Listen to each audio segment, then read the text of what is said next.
வணக்கம். மனம் கவர்ந்த பங்குச்சந்தை அப்படிங்கிற இந்த தொடரில் வார நாட்களில் நம்ம பங்குகளை பற்றி பார்த்துட்டு வரோம். இந்த வாரம் அப்படி எனக்காக நான் தேர்ந்தெடுத்த சில புதிய பங்குகளை பார்க்குறதுக்கு முன்னாடி, புதிதாக இணைந்துள்ள அத்தனை நல்ல உள்ளங்களுக்கும் என்னுடைய மனமார்ந்த நன்றிகள். உங்களுடைய லைக்ஸ், கமெண்ட்ஸ் மற்றும் சப்ஸ்கிரிப்ஷன் மூலிமா நீங்கள் கொடுத்துட்டு வர ஆதரவுக்கு மிக்க நன்றி.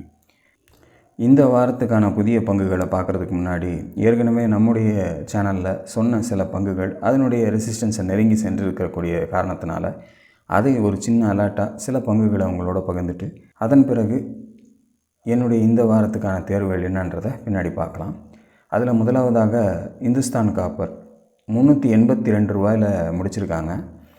ஸோ இந்த வாரம் நல்ல மெட்டல் இண்டெக்ஸ் நல்ல ஒரு ஸ்ட்ராங்காக ஒரு ஏற்றத்தை கொடுத்ததுக்கு தகுந்த மாதிரி வியாழன், வெள்ளி இந்த 2 நாளுமே மெட்டல் இண்டெக்ஸ் ஒரு நல்ல மூமெண்ட்டோட போயிருக்கு.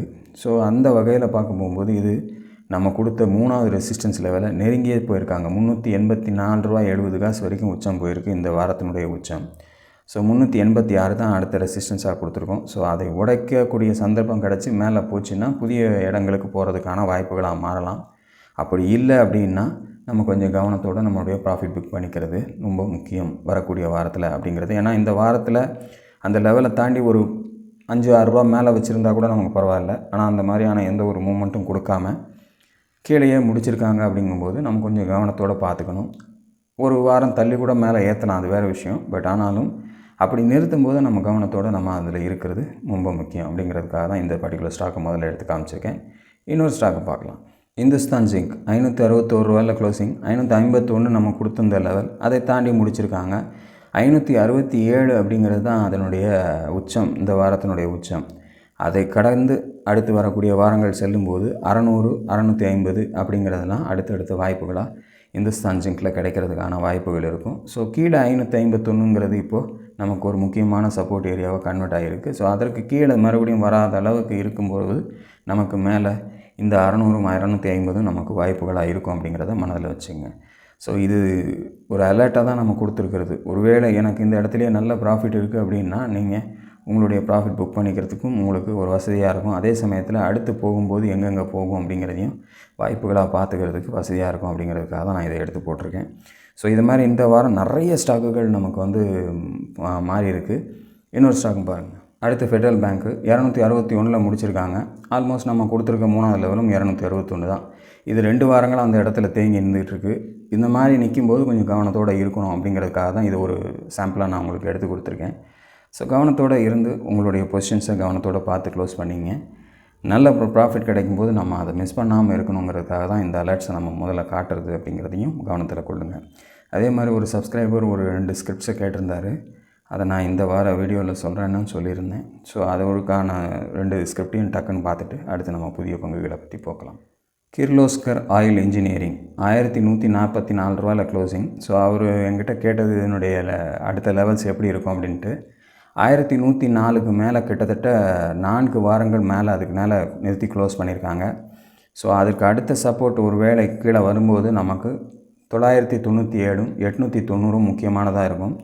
890க்கு கீழே போச்சுன்னா ரொம்ப வீக்கு அப்படிங்கிறத இப்போ நம்ம பார்க்கும்போதே நமக்கு நல்லா தெரியும். அந்த இடம் எவ்வளவு தூரம் தடுப்பு ஏற்பட்டு கீழே அது மேலே வந்திருக்கு அப்படிங்கிறது. ரெசிஸ்டன்ஸ்னு பார்த்திங்கன்னா 1255, 1450 அடுத்தடுத்த ரெசிஸ்டன்ஸுகளாக இருக்கும். ஸோ நீங்கள் ஆல்ரெடி பொசிஷன் வச்சுருக்கீங்க அப்படின்னா இந்த சப்போர்ட்ஸை உங்களுடைய ஸ்டாப் லாஸாக மெயின்டைன் பண்ணிக்கணும்.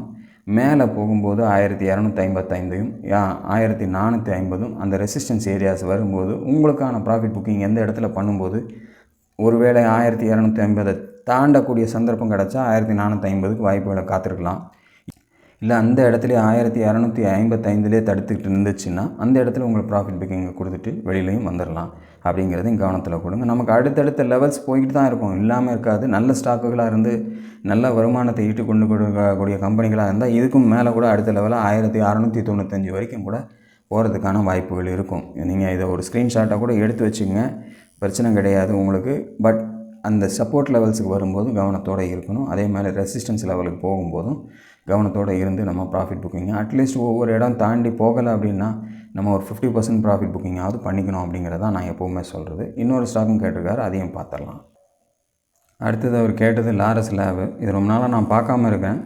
ஏன்னா பிகாஸ் நம்ம போடுறது வந்து இந்த 500 சம்மந்தப்பட்ட பங்குகளாகவே நம்ம போடுறது 470 போட்டு 485, 528, 555ன்னு போட்டுட்டு விட்டேன். அதுக்கப்புறம் அதுக்கு மேலே அதில் நான் கவனிக்கலை. பட் இப்போ இன்றைக்கி அவர் கேட்டதுனால நான் இதை பார்த்தேன். அது நல்ல ஒரு ஏற்றம் கொடுத்து 1000 ரூபாயை தாண்டி மேலே போய் நிற்கிது. ஸோ இப்போ வந்து அதுக்கு 993 தான் இப்போதைக்கு ஒரு முக்கியமான நெருக்க சப்போர்ட்டாக இருக்குது. அதற்கு கீழே 903, 842 மிகப்பெரிய ஒரு முக்கியமான சப்போர்ட்டாக இருந்துகிட்டு இருக்குது. 842 அதற்கு கீழே வரும்போது கொஞ்சம் கவனத்தோடு இருக்கணும்.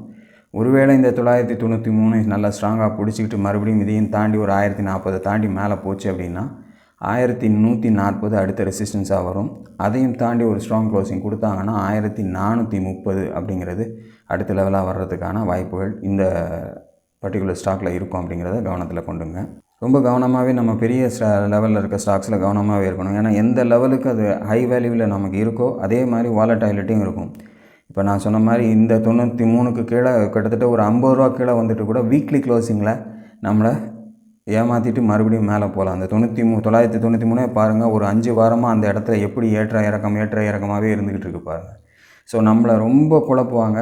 ரொம்ப கவனத்தோடு நம்ம பார்த்து அந்த லெவலில் சரியான க்ளோசிங் கிடைக்குதான்றதை நம்ம பார்த்து செய்ய வேண்டிய ஒரு பக்குவம் நமக்கு இருந்தால் தான் பங்குச்சந்தையில் நிலைத்து இருக்க முடியும். ஸோ இது அவர் 2 கேட்ட ஸ்டாக்ஸு, அதையும் காமிச்சிட்டேன். ஸோ இந்த வாரத்துக்கான என்னுடைய தேர்வுகளை அடுத்து பார்த்துடலாமா? இந்த வாரத்துக்கான முதல் ஸ்டாக் எத்தனால் லிமிடெட் 298. இது ஏற்கனவே நான் கொடுத்தது 334, 372ன்னு. அது ஆல்மோஸ்ட் அந்த 372 கிட்ட போகும்போது ஒரு ப்ராஃபிட் புக்கிங் கொடுத்து கடந்த சில வாரங்களாகவே நம்ம வந்து மிட் கேப் ஸ்மால் கேப்ஸ் நான் சொன்ன மாதிரி இறக்கத்தை கொடுத்துக்கிட்டு வந்து இருந்துருச்சு. ஸோ இப்போ கொஞ்சம் இந்த வாரம் கொஞ்சம் லைட்டாக திரும்பி இருக்கிறதுனால இந்த 3-4 வாரங்களாகவே 305க்கு கீழே க்ளோசிங் கொடுக்குறாங்க. ஆனால் முயற்சி பண்ணிக்கிட்டே இருக்கிற மாதிரியான ஒரு சூழ்நிலை எத்தனால் லிமிட்டடில் இருந்துக்கிட்டு இருக்குது. ஸோ ஒரு வேளை 305க்கு மேலே க்ளோசிங் வரும்போது கிட்டத்தட்ட இந்த வாரம் 299 போயிருக்காங்க. போன வாரம் 305 கிட்ட போயிருக்காங்க. ஆனால் க்ளோசிங் 292 கொண்டு வந்து நிறுத்தியிருக்காங்க. அதற்கு முந்தின வாரமும் 305க்கு மேலே போயிருக்கு. ஆனால் க்ளோசிங் இல்லை. ஸோ இந்த வாரம் கொஞ்சம் பாசிட்டிவ் க்ளோசிங் கொடுத்துருக்கு. அதே சமயத்தில் நமக்கு வால்யூமும் வந்திருக்கு. அப்படிங்கிறதுனால அடுத்து வரக்கூடிய அந்த வாரம் 305 தாண்டிச்சு அப்படின்னா 334 முதல் லெவலாகவும் அடுத்த லெவலாக 372 அப்படிங்கிறது நம்ம ஏற்கனவே கொடுத்த லெவல் தான். அந்த 2 லெவலுக்கும் போகிறதுக்கான வாய்ப்புகள் இருக்குது. ஒருவேளை 372ஐயும் தாண்டி செல்லக்கூடிய வாய்ப்புகள் ஏற்பட்டால் 414ங்கிற அடுத்த ரெசிஸ்டன்ஸ் லெவலுக்கு நமக்கு சான்சஸ் இருக்கும் அப்படிங்கிறத மனதில் வச்சுங்க. ஆனால் 305 தாண்டி க்ளோசிங் வைக்கலைன்னா என்ட்ரி எடுக்காமல் இருக்கிறது நல்லது. கீழே 265ங்கிறது தான் சப்போர்ட். ஸோ அந்த லெவலுக்கு வந்து கூட திரும்புறதுக்கு வாய்ப்புகள் எடுக்கலாம். நம்ம அடுத்த வாரம் அந்த வாட்ச்ஃபுல்லாக இருந்து பார்த்துக்கணும் அப்படிங்கிறத கவனத்தில் எடுத்துங்க. அடுத்த ஸ்டாக் பார்க்கலாம். அடுத்தது நம்ம பார்க்குற ஸ்டாக் வந்து GPIL, Godavari power Ispat limited அப்படின்னு சொல்லக்கூடிய இந்த கம்பெனி. இதுவும் வந்து 282 வரைக்கும் போயிருக்கு. ஸோ அங்கேருந்து ஒரு கரெக்ஷனை கொடுத்து மறுபடியும் நமக்கு வந்து கீழே இருக்கக்கூடிய சப்போர்ட் லெவலில் வந்து 3 வாரமாக நின்றுட்டு இருக்கிறத நம்ம பார்க்குறோம். ஸோ இந்த வாரம் நமக்கு 238 க்ளோசிங் இருக்கிறதுனால 233 கீழே க்ளோசிங் வராத வரைக்கும் நமக்கு இந்த பர்டிகுலர் ஸ்டாக்கில் நமக்கு மீண்டும் இங்கேருந்து திரும்புறதுக்கான வாய்ப்புகள் இருக்குது. அப்படிங்கிறதுனால இதை தேர்ந்தெடுத்திருக்கேன். அப்படி வாய்ப்புகள் கொடுத்தா அடுத்த லெவலாக இது 282 நோக்கி மறுபடியும் செல்வதற்கு வாய்ப்புகள் இருக்குது.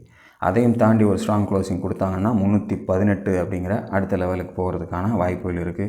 அதையும் தாண்டி ஒரு ஸ்ட்ராங் க்ளோசிங் கொடுத்தாங்க அப்படின்னா 359 அப்படிங்கிற அடுத்த லெவலுக்கு போகிறதுக்கும் வாய்ப்புகள் இருக்குது அப்படிங்கிறத கவனத்தில் கொண்டுங்க. ஸோ இந்த லெவலுக்குள்ளே தான் இருக்குது. 233க்கும் 282க்கும் நடுவில் தான் இருக்குது. ஒருவேளை 233 கீழே க்ளோசிங் வச்சுட்டாங்க அப்படின்னா என்ட்ரி எடுக்கக்கூடாது அப்படிங்கிறதையும் கவனத்தில் கொடுங்க. அடுத்த ஸ்டாக் 3வது நம்ம பார்க்கக்கூடிய ஸ்டாக் வந்து டாடா ஸ்டீல். 171.89 ரூபா முடிச்சிருக்காங்க. 160 ரூபா வரைக்கும் இந்த வாரத்தினுடைய லோ வந்து 169ங்கிற அந்த லெவலுக்கு கீழே வந்துட்டு போகிறாங்க. பட் அந்த 169 நான் கொடுத்த ஒரு ரெசிஸ்டன்ஸ் லெவல் தான். இந்த 142க்கு மேலே 169ம் 185 தான் நான் ஏற்கனவே கொடுத்துருந்தது. இப்போ அந்த 185 போய் டச் பண்ணிவிட்டு தான் இப்போ 169 கிட்ட வந்து க்ளோசிங் கொடுத்துருக்காங்க. ஸோ கடந்த 2 வாரங்கள் அதற்கு கீழே இருந்தது. இந்த வாரம் அதை தாண்டிய க்ளோசிங் இருக்குது. ஸோ இந்த வாரத்தினுடைய உச்சத்தை தாண்டி இது செல்லும்போது 185 நோக்கி மறுபடியும் செல்வதற்கான வாய்ப்புகள் இருக்கும். அதையும் தாண்டி ஒரு ஸ்ட்ராங் க்ளோசிங் கொடுத்தாங்க அப்படின்னா 211 அப்படிங்கிற அடுத்த லெவலை நோக்கி போகிறதுக்கான வாய்ப்புகள் இருக்கும் அப்படிங்கிறத கவனத்தில் வச்சுங்க. ஸோ டாடா ஸ்டீல் குறிப்பாக நம்ம மெட்டல் ஸ்டாக்ஸில் இப்போ நமக்கு ஏன்னா மெட்டல் இண்டெக்ஸ் நல்ல ஒரு ஏற்றம் கொடுத்துருக்கிறத நான் நேற்றே சொல்லியிருக்கேன் உங்களுக்கு. ஸோ அதனுடைய இம்பேக்ட்ஸு நமக்கு டாடா ஸ்டீலையும் இருக்கும். அப்படிங்கிறதுனால அடுத்தடுத்து இந்த பர்டிகுலர் லெவல்ஸ் வர்றதுக்கு வாய்ப்புகளாக இருக்கும். ஒருவேளை 211 கடந்துட்டாங்க அப்படின்னா நமக்கு அதுக்கப்புறம் ஒரு பெரிய கேப்பாக 269 அப்படிங்கிறது இருக்குது அப்படிங்கிறதையும் மனதில் வச்சுங்க. ஸோ அப்படிப்பட்ட ஒரு நல்ல வாய்ப்புகள் நமக்கு கிடச்சா அதை யூட்டிலைஸ் பண்ணிக்குவோம். 169க்கு கீழே மறுபடியும் ஸ்ட்ராங்காக க்ளோஸ் ஆச்சுன்னா நம்ம அவாய்ட் பண்ணுறது நல்லது. அடுத்த ஸ்டாக் பார்க்கலாம். அடுத்ததாக நம்ம பார்க்கக்கூடிய ஸ்டாக் வந்து VMM, Vishal Megha media limited. 134.77 முடிச்சிருக்காங்க. ஸோ 127ங்கிறது ஒரு ரெசிஸ்டன்ஸாக இருந்து அதை கடந்து மேலே போயிட்டு மறுபடியும் அந்த 127 வந்து ஒரு சப்போர்ட் எடுத்து நின்றுருக்கு. ஸோ இந்த இடம் ஒரு நல்ல சப்போர்ட்டாக இருந்து வரக்கூடிய வாரம் ஒரு 135க்கு மேலே க்ளோசிங் ஸ்ட்ராங்காக இருந்துச்சு அப்படின்னா மீண்டும் மேல் நோக்கி செல்வதற்கான வாய்ப்புகள் எடுத்துச்சு அப்படின்னா நமக்கு 158 அப்படிங்கிறது அடுத்த லெவலாக நமக்கு வரத்துக்கு வாய்ப்புகளாக இருக்கும். அதையும் தாண்டி ஒரு ஸ்ட்ராங் க்ளோசிங் கொடுத்தா இந்த பர்டிகுலர் ஸ்டாக் வந்து ஒரு புதிய ஸ்டாக்காக இருந்துகிட்டு இருக்குது. மார்க்கெட்டில் பொறுத்தளவில் ஒரு வருஷத்துக்கு உட்பட்டிருக்கக்கூடிய ஒரு ஸ்டாக்கு. ஸோ அந்த வகையில் பார்க்க போகும்போது இது நமக்கு இந்த லெவலில் 158ன்றதே ஹிஸ்டாரிக்கல் லெவல். அதை தாண்டிடுச்சு அப்படின்னா 178 அப்படிங்கிறது அடுத்த லெவலாக இருக்கும். அதையும் தாண்டி ஒரு ஸ்ட்ராங் க்ளோசிங் கொடுத்தாங்கன்னா 209 அப்படிங்கிறது மூன்றாவது லெவலாக இருக்கும். ஒருவேளை வாய்ப்புகள் தராமல் 127 கீழே வந்துச்சுன்னா கவனத்தோடு இருக்கணும். மறுபடியும் அது 95 நோக்கி போகிறதுக்கான வாய்ப்புகளை கொடுத்துடலாம் அப்படிங்கிறத மனதில் வச்சுங்க. 127 கீழே நீங்கள் வந்து ஒரு தடுப்பு வச்சுக்கிட்டு தான் இதில் நீங்கள் இறங்கணும் அப்படிங்கிறதையும் கொஞ்சம் பார்த்துக்கணும். ஏன்னா இது மாதிரி புதிய பங்குகளில் கொஞ்சம் கவனமாகவே நம்ம இருந்து செயல்படணும். பட் வாய்ப்புகள் கொடுத்ததுன்னா நல்லாவும் இருக்கும். அதே சமயத்தில் இந்த மாதிரி வரும்போது ஒரு சின்ன இழப்புக்கு தயாராக இருந்தால் தான் பெரிய நம்ம ப்ராஃபிட்டை எடுக்கிறதுக்கு நமக்கு வசதியாக இருக்கும் அப்படிங்கிறதையும் கவனத்தில் கொள்ளுங்கள். அடுத்த ஸ்டாக் பார்க்கலாம். அடுத்ததாக நம்ம பார்க்கக்கூடிய ஸ்டாக் வந்து வோடாஃபோன் ஐடியா. இது வந்து ₹11.64 முடிஞ்சிருக்கு. ₹11.70 அப்படிங்கிறது நான் ஏற்கனவே கொடுத்த லெவல் தான்.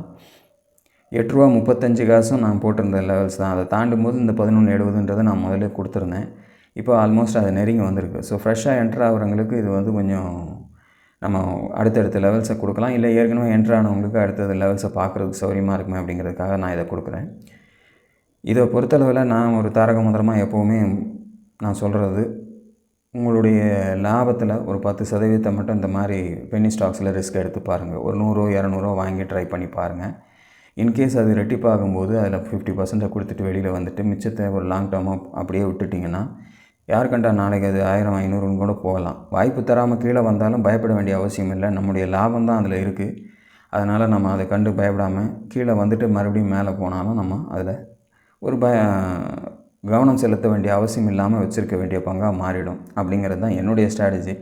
ஸோ நீங்கள் ஒரு வேளை எடுத்துக்கிட்டு இதில் செய்கிறீங்க அப்படின்னா இந்த 11.70 என்ட்ரி கொடுக்குறீங்க அப்படின்னா நான் சொன்ன மாதிரி அந்த முயற்சியில் போகலாம். இல்லை சார் எனக்கு நான் வாங்குகிறேன் கீழே ஒரு தடுப்புன்னு சொன்னால் எங்கே சொல்லுவீங்கன்னா அடுத்து 8.35 தான் தடுப்பு.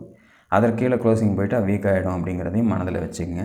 இதுக்கு அடுத்த லெவலாக நம்ம பார்க்குறது 16. அதை தாண்டி ஒரு ஸ்ட்ராங் க்ளோசிங் கொடுத்தாங்கன்னா 19 தான் அடுத்த லெவல். ஸோ அதுதான் மேக்ஸிமம் இது போயிருக்க அந்த 20க்கு நெருக்கத்தில் இருக்கக்கூடிய உச்சம். அதையும் தாண்டி ஒரு ஸ்ட்ராங் க்ளோசிங் கொடுத்துட்டாங்க அப்படின்னா நமக்கு 24ங்கிற அடுத்த லெவல் கிடைக்கிறதுக்கான வாய்ப்புகள் இருக்கும் அப்படிங்கிறதுக்காக இதை தேர்ந்தெடுத்திருக்கேன். ஒரு நல்ல ஒரு மூமெண்ட் இந்த 11.70க்கு மேலே கிடச்சா நமக்கு இந்த லெவல்ஸ் எல்லாம் வர்றதுக்கு வாய்ப்புகளாக இருக்கும் அப்படிங்கிறதுக்காக தான் இதை எடுத்து உங்களுக்கு இந்த வாரத்தில் நான் ஒரு முக்கியமானதாக காமிச்சிருக்கேன். ஆனாலும் கூட அதையும் தாண்டி கூட நான் லெவல் போட்டு வச்சுருக்கேன் 35. ஆனால் அந்த லெவல்கெலாம் அது போகலை இன்னும். அப்படி ஒரு சந்தர்ப்பம் கொடுத்து போச்சுன்னா உங்களுடைய லக் அப்படிங்கிறத மனதில் வச்சுங்க. நான் பண்ணுற ஸ்ட்ராட்டஜி தான் உங்களுக்கு ஒவ்வொரு வாரமும் இந்த மாதிரி பென்னி ஸ்டாக்ஸில் நான் சொல்லிகிட்ருக்கேன். ஒருத்தர் வெறும் தனியாக பென்னி ஸ்டாக் வரைக்கும் கூட சொல்லுங்களேன்னாரு. நமக்கு அப்படி பெருசாக நம்ம அப்படி ரொம்ப தோண்டி எடுக்கிறதுக்கான அளவுக்குலாம் என்கிட்ட இல்லை. கண்ணில் படும்போது எடுத்து அப்படியே இருந்தாங்க அப்படின்னு கொடுத்துட்டு போயிடுறது. அதற்கு மேலே அது கூட போராடுறது உங்களுடைய பொறுப்பு அப்படிங்கிற மாதிரி தான் நான் விட்டுருவேன். ஸோ எல்லாருமே வந்து கவனத்தில் இருங்க, கவனத்தோடு செயல்படுங்க. பங்குச்சந்தையினுடைய அடுத்து வரக்கூடிய வாரங்கள் எப்படி இருக்குங்கிறதையும் நான் சொல்லியிருக்கேன். ஸோ அதெல்லாம் முயற்சிகளாக எடுத்துக்கிட்டு இதெல்லாம் வந்து ஒரு நம்ம சொன்னதெல்லாம் வந்து ஒரு டார்கெட்டாக பார்க்காதீங்க, ரெசிஸ்டன்ஸாக பாருங்கள். அந்த ரெசிஸ்டன்ஸ் லெவல் வரும்போது உங்களுடைய கவனத்தை அதிகமாக செலுத்தி உங்களுடைய ப்ராஃபிட் புக்கிங்கை பண்ணிக்கிறது ரொம்ப முக்கியம் அப்படிங்கிறதையும் கவனத்தில் கொடுங்க. தொடர்ந்து வரக்கூடிய வாரம் நெருக்கத்திலேயே அடுத்து ஒரு சந்தர்ப்பங்கள் கிடச்சிது அப்படின்னா மறுபடியும் உங்களோடு இணைகிறேன். அதுவரையில் நன்றி, வணக்கம்.